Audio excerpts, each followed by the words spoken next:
పెట్టిన 267 square yard site గురించి ఒక క్లయింట్ ఒక చిన్న క్లారిఫికేషన్ అడిగారండి.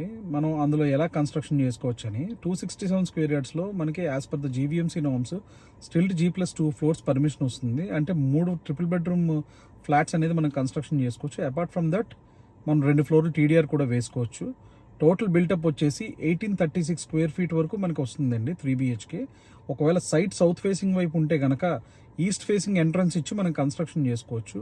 Building permissions, plan approvals, next bore, power conversions, next hardware, sanitary, architectural drawings, structural details, building elevation, electrical, wirings, switches and more over painting and ఇవన్నీ కూడా stair case, lift, generator and కింద స్టిల్ట్లో ఎన్ని car parkings వస్తాయి, at the same time servant quarter ఎలా వస్తుంది, ఇవన్నీ కూడా మనం డిజైన్ చేసి చాలా జాగ్రత్తగా ప్లాన్ చేసుకొని ఒక 3 to 4 మెంబర్స్ కొలాబరేట్ అయ్యి ఇది కన్స్ట్రక్షన్ చేసుకోవచ్చు.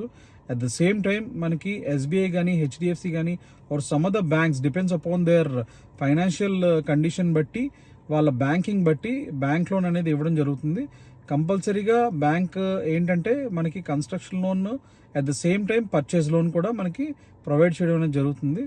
సో ఇంకేమైనా ఫర్దర్ డీటెయిల్స్ కన్స్ట్రక్షన్ పరంగా ఇంకేమైనా డీటెయిల్స్ కావాలి, ఏ క్వాలిటీ ఆఫ్ మెటీరియల్ యూస్ చేస్తున్నాం అన్నది మనకి ఏదైనా క్లారిఫికేషన్ కావాలి అనుకుంటే డెఫినెట్గా మీరు ఒకసారి కాంటాక్ట్ చేయొచ్చు. సో ఫర్దర్ డిస్కషన్స్ ఏమైనా ఉంటే కనుక I share my WhatsApp number. We can definitely be in touch. Thank you.